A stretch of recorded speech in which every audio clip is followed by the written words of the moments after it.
Alicornae. The Legend of Starlit Sky. By Portal Jumper. Part 3. Chapter 9. Setting up the board. The streets of New Selene were uncharacteristically quiet as Pinky and Rarity traversed the worn stone. The only sounds to be heard were the occasional hiss of a steam valve and the few ponies that were still out in the open holding hushed conversations. "I hope Maud won't be too mad about me being gone all day yesterday," Pinky said, breaking some of the unsettling silence. "She knows I can handle myself, but even she can get worried sometimes. I just wonder how I'll explain all of this to my folks," Rarity added. "Sweetie Belle's a smart filly even if she doesn't get the best marks in school, and Father's always been good at spotting a lie. All these injuries will be hard to write off as a workplace accident. You could tell them the truth." "That's what I'm doing. Pinky, as much as admire your earnestness, I don't think this is the sort of thing you can just go on running your mouth about. What if some pony overhears?" Pinky looked off into the middle distance, a look of hard pondering written onto her face. "Well, I just won't say it out in the open, now will I?" Pinky replied. "Maud's a really good secret keeper, she won't blab.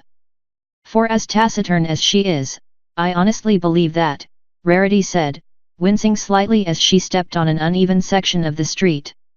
Another uncomfortable silence settled over the two mares, only exacerbated by the quiet streets. It felt like the whole city was keeping a secret from them, one that could burst forth at any moment. "Do you really think we should have stayed out of it?" Pinky asked, the cheer in her voice replaced by concern. "I mean, what if they need our help?" Rarity sighed. It was a question she'd been asking herself ever since they'd agreed with Starlit and Kyrox that the two of them would be better off not going back to the palace. For Rarity it had been a more obvious choice, as she was in no fit state to go, but Pinky had put up a bit of a fuss about it. "Pinky, I know you want to help, really I do, but you need to face facts. How could we help? What could we possibly offer to two ponies who can't die and one that can shatter glass with her voice?" "More than nothing," Pinky protested. "Even if it's just moral support, that's better than not going at all. Pinky, look at me. I'm too injured, and if what Starlit said is true you and I wouldn't be able to actually go into that room without getting racked with pain when Starlit does let her out. We'd be a millstone around their necks, end of discussion." Pinky opened and shut her mouth multiple times, looking like she wanted to keep arguing but couldn't form the words to argue with. Finally she just slumped her head forward and kept walking. Sullen silence seemed to be the order of the day for the pair of them, and it only magnified the guilty feeling buried in Rarity's chest. If she weren't injured she might have braved another venture into the mines and the palace, but she had long since realized that life rarely gives what you want it to. As if to prove her mindset correct, a familiar clanking sound echoed down the street towards them. What few ponies were still out and about ducked into whatever building or alley was convenient, leaving Rarity and Pinky alone with the automaton. Its brass plating shone with a dull reflection of the overcast sky, and its teal eyes stared forward impassively as it approached. Pinky let out a yelp of pain as the machine drew closer. Rarity saw her eyes clenched tight and her holding a hoof over the back of her head like she was trying to staunch a flow of blood. "Pinky? What's wrong?" Rarity asked. "My head, it feels like some pony just put a ton of rocks right on the back," Pinky answered through gritted teeth. She fell forward as she reached up with her other hoof, and her writhing drew the machine's attention. "Citizen C-2399, designation, Pinkie Pie," the machine intoned. "Citizen B-0412, designation, Rarity. Your presence is required by Council Order GE-362. Compliance is mandatory. Follow this unit or you will be pacified." "Just a moment," Rarity answered as she tried to tend to Pinky. "Compliance is mandatory," the machine repeated, its eyes shifting to yellow. "Follow this unit or you will be pacified." "I said just a moment," Rarity repeated, a hint of desperation worming into her voice. She had worked with these machines before, but it was quite a different matter being on the other end of their ire. As quick as she could manage, Rarity dragged Pinky to her hooves. She winced in pain at every step, keeping one hoof on the back of her head as they followed the machine. Its path was initially erratic, but as they went further and further towards the center of the city, it became readily apparent where they were being taken, and the sight of the building terrified Rarity. Looming overhead, made of monolithic grey stone carved into harsh, geometric angles, was the council offices. It was the single largest building in New Selene save for the palace itself. Rarity had had to do business there a few times simply by virtue of knowing Starlight Glimmer and being a part of her mad scheme, but the building itself never failed to send a shiver down her body. Rarity had been supporting Pinky's weight for the last few blocks, and coming up to the offices caused her to cry out and fall limp. The machine that had been leading them turned to stare at Rarity as she tried to drag Pinky forward before giving up. A few of her cuts reopened as she struggled, and she felt the scabs on her hooves rub against her bandages. When Rarity looked up, she saw the machine, as well as a small mob of its compatriots circling the two of them. Their cold eyes stared down at them on the cobbled streets, and Rarity could feel the silent malevolence to their gaze. Slowly another set of hoof steps broke the silence of the day, their sound gentle and dainty compared to the aggravated clanking of the automatons. The circle of machines broke ranks to let the pony through, a wicked smile on her face.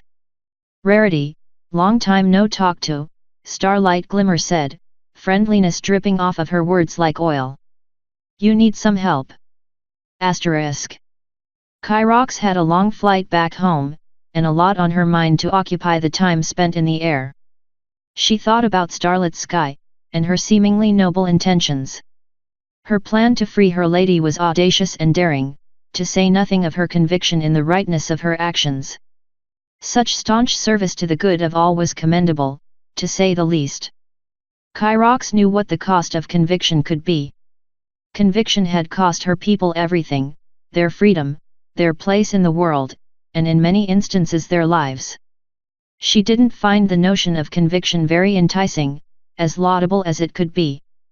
She thought about Setting Sun, perhaps more than she should have. He was a stallion of intellect, and one of bravery even he didn't seem to realize. Such potential for change and greatness was also to be rewarded, and in any other age than this one it would be. But he was tainted, that much Kyrox could see. He warred with a demon in his mind, one far more insidious than he knew. The influence of this presence, and all the implications it carried with it, made him ill-suited to the greatness his potential demanded. Kyrox thought of the other two, the ones who had decided that this was not their battle to fight. Their pragmatism, while cruel in theory, was kind in practice. Throwing their lives away on an unstoppable foe was insanity at its most basic definition. Finally, Kyrox thought of her lady. She held strong conviction, showed the potential to be a ruler unparalleled in this or any land, and was a shrewd and careful politician with acumen for kindness and pragmatism in equal measure. It had all failed her in the end. The palace loomed through the cloud cover, and Kyrox angled her flight down to swoop in through the highest tower window. The room was torn and battered by the elements, as it had been for centuries, but it was still home at the end of the day. Its worn bluestone walls, loose pile of straw for bedding, and rotted remains of ancient books and works of art were as much of a home as anything the ponies down below could make. Kyrox didn't want to lose her home, and she didn't want to lose her lady, any more than she had already been lost. The halls of the council offices were utilitarian to the extreme, nothing was on a wall that wasn't a label or sign, nothing was decorated in any appreciable sense, and every pony was bustling to and from their various tasks with minimal talking in between.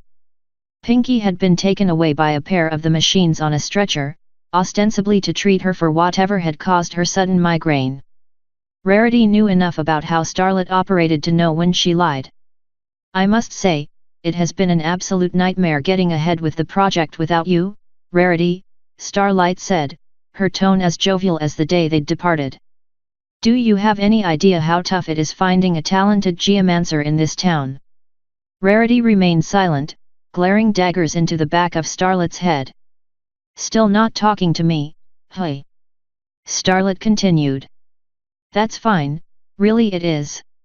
I don't need you to like me for you and I to work together on this. And what makes you think we would?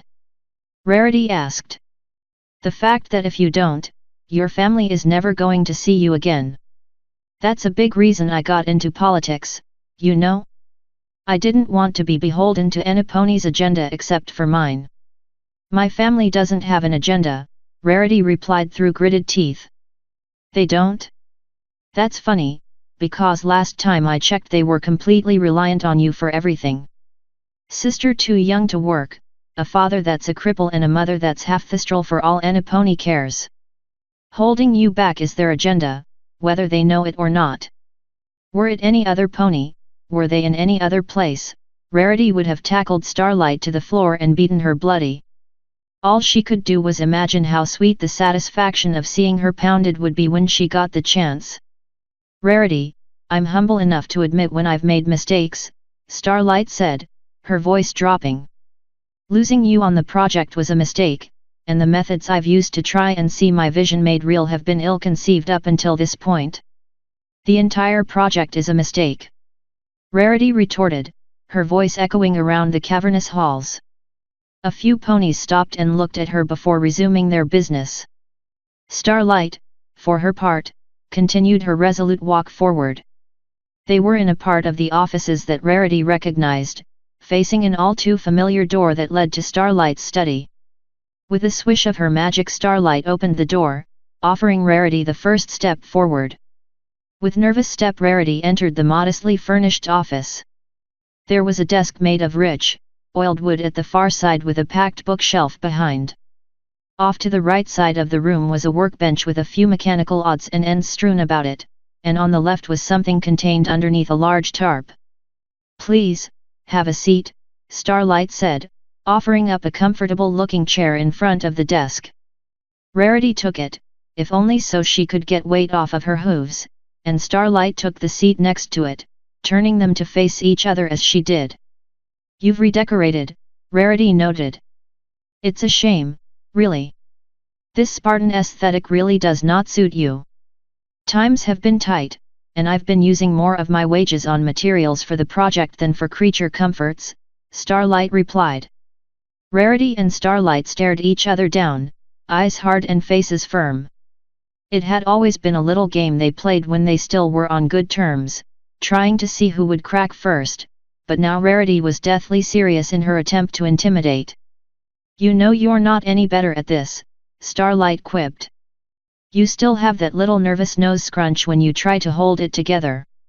And your lower left eyelid still twitches when you stare for too long, Rarity replied back. Are we going to sit here engaging in a pointless ritual, or are you going to tell me why you scooped me off the street? That depends, Starlight answered.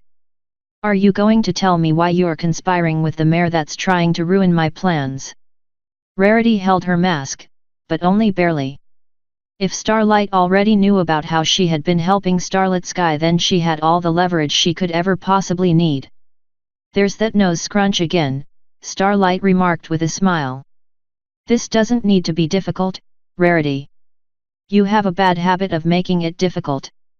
How are your ears? A little bat told me that they got quite the ringing yesterday. Starlight's eyes narrowed, almost imperceptibly, as her smile faded as swiftly as it had come. Starlight hated to get one-upped, and Rarity knew exactly how to push that particular button. They're fine, thank you.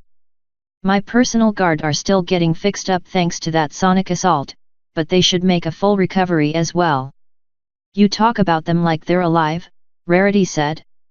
Have you grown that detached from regular ponies? Oh, you talk about the commoners like they're your kin, that's precious, Starlight answered. You're so much better than they are, why don't you ever act like it? Because unlike you, you unsympathetic dullard, I don't see ponies as a means to an end. I don't send children into mines because their parents couldn't make it into work. I don't make conditions so miserable for my workers that they'd rather kill themselves in a cave-in than continue with the wretched existence that I made for them. I see them as ponies, not as pieces on a board.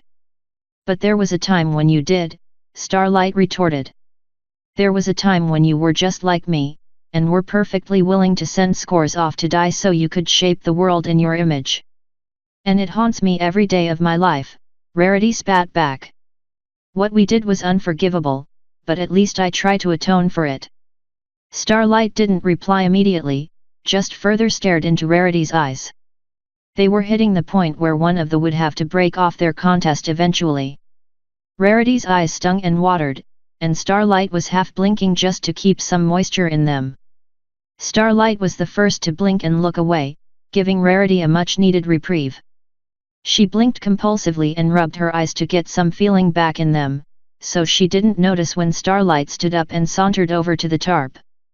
It's just a little something I've been working on, Starlight said, patting whatever was covered up. It clanked with a dull metallic thump as well as a softer sound that Rarity couldn't quite place. And this is what you've devised to try and free the nightmare? Rarity asked, walking over to the covered-up device. In a manner of speaking, but this is only part of the issue at Hoof, Starlight answered. You see, you were right to leave. Our methods were barbaric, and completely unfitting for accomplished mares such as ourselves. There may be hope for you yet, Rarity said, feeling a small flicker of pride well up in her chest. Maybe she had learned. Maybe she could change. That little flicker died the moment Starlight pulled the tarp from the device, and Rarity jumped backwards at the very sight of it. Standing next to Starlight was a thestral, an earth pony, covered in small plates of armor and baubles containing what vivid blue aerosol light gas. Its crusty, black skin had been flayed in places to accommodate its new armaments, and its eyes were fixed forward. Rarity recognized some of the stitches on its head as ones that the morticians made when dissecting them. Are you out of your mind? Rarity yelled, backing into the work table in her mad dash to eat away from the thestral. No more so than the nightmare was, Starlight answered, as nonchalant as could be. How does that thing solve your problem? What could a thestral strapped with bombs possibly do to help? You said it yourself, we sent scores off to die, Starlight answered. With that sort of cost, I asked myself a question, why not use the dead? Why do we risk the lives of our workers in excavation when we could use those who have no hope? Rarity's eyes flew back and forth between Starlight and the thestral, trying to find the thread of logic that Starlight was operating on. Perhaps in whatever twisted hellscape that Starlight's mind existed in, this was a good idea, but there was no way this was a sanctioned action. The Council will stop this, you know that, Rarity said. There is absolutely no way that this will escape their notice. Rarity, Rarity, Rarity, Starlight replied with a chuckle. The Council is completely complicit in this. How do you think I was able to get thestrals that would have gone to the automaton shops for this? Rarity's heart skipped at Starlight's statement. She felt like her ears had heard something, but she couldn't get the pieces of the sentence to fit together in her head. What are you talking about? You didn't know? Oh, this is awkward, Starlight answered playfully. Why do you think this city has so many morgues? We need thestrals to make the guards, that's how it works. Here, I'll show you. Starlight stomped her hoof twice against the floor, and an automaton that had been posted outside walked into the room. Its impassive face and static eyes looked more menacing to Rarity than they had looked in her entire life. Starlight quickly grabbed a hold of its metal head with her magic and wrenched it to the side. A snap of wires and grinding of metal plates echoed out of it, followed by the squelch of fluid and muscle as Starlight pulled the head loose. Its teal eyes fell cold and grey as its body slumped to the floor, and Starlit could see wires, metal, and the bare remnants of a spine and neck in the hole. Viscous blood intermingled with refined light gas leaked onto the floor, staining the blue carpet black. Rarity vomited onto the floor at the sight of it, and fought to avoid retching a second time when Starlight pulled the metal plating off of its head to reveal the mottled black skin beneath. You've been in the morgue for 2 years and they never told you what they use these for? Starlight asked, genuine confusion masked under a veneer of affability. She tossed the head away and stepped over the automaton's limp form to go to Rarity. Why? Rarity moaned. Who would do this? The nightmare, Starlight answered. She knew what she was doing when she made the first of the automatons, and we're just perfecting her work. Rarity felt a tightness form in her chest, like she had had the wind knocked out of her, and she made a mad dash for the door before Starlight stopped her with her magic. Ah, not so fast. We haven't finished our business just yet. Don't you want to know where your pink friend has gone? Asterisk. Kyrox whiled away the day as she typically did. She spent some time floating amongst the cavernous halls, keeping her wings in check, and generally prowling the palace for signs of trouble. There usually were none, but the last 24 hours had taught her the value of vigilance. She spent quite a bit of time in her lady's camber, gazing upon her obsidian cocoon with a critical eye. So many ponies were intrigued by her lady, wanted to release her for one reason or another. The maddening amount of rumors surrounding her made parsing the truth that much harder, but Kyrox knew the truth. It was not palatable. As the afternoon gave way to evening, Kyrox heard a disturbance coming towards her lady's chamber, and she darted up into the ceiling just as the interloper and her machines walked through. Kyrox wanted to swoop down and assault them again, force them to leave, but she hesitated when she saw that the interloper was accompanied. One was the white unicorn Rarity and the other, laid on a stretcher and with a sallow complexion, was the pink earth pony Pinkie Pie. She watched them carefully from her position on the ceiling, picking up the particulars of their conversation with her enhanced hearing. So, as you can see, my vision for awakening the nightmare is far more benign than you might think, the interloper said. But why Pinkie Pie? Rarity pleaded. She's innocent in all of this, she just wanted to help a pony in need. Innocence.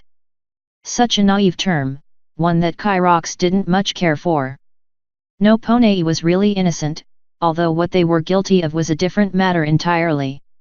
In all honesty, it's because she's convenient, Starlit said. Any pony would have done, but I like the little ironic touches.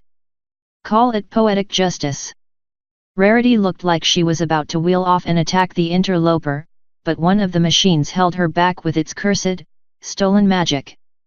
The interloper chuckled softly to herself before moving Pinkie Pie off of the stretcher and towards the devices that had been haphazardly attached to her lady's crystal tomb. Kyrox watched with mounting horror at what the interloper was doing. A cylindrical pod rose out of one of the brass devices as they all sprang to life, opening to reveal a pony-sized bed inside of it. The interloper had her machines heft Pinkie's body into the pod with a sharp hiss of their actuators. She looked almost peaceful as the doors closed over her prone form. What happens now? Rarity asked, the begging just barely hidden underneath the question. Now, we wait, the interloper answered. Draining the nightmare's magic will be a long process, that much is certain, but it should prove to be the catalyst that we need to complete what she started all those centuries ago.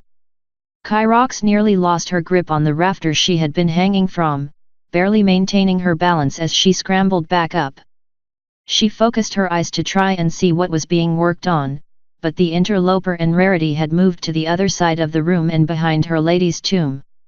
The magical interference from the crystal blocked some of Kyrox's hearing, at least enough that deciphering what was being said would be impossible. All she heard were sounds of a struggle, another hiss of steam, and the sound of a pod closing over. When the interloper left, Rarity was not with her. Kyrox glided down to the ground floor to find her fears confirmed.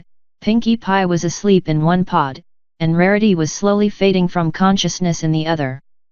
Rarity and Kyrox locked eyes before she slipped away, and Rarity mouthed a silent plea to her before her face slid away from the glass. Both of the pods erupted into light, Pinkie's a baleful and dark grey and Rarity's a blistering white. The sound of shattering glass filled the chamber for a moment before being replaced by a deep, thundering beat, and a small shard of the crystal tomb fell away and broke against the polished floor. Kyrox beat her silent wings against the air, harder and faster than she had ever done before as she bolted out the door and down into the mine tunnel.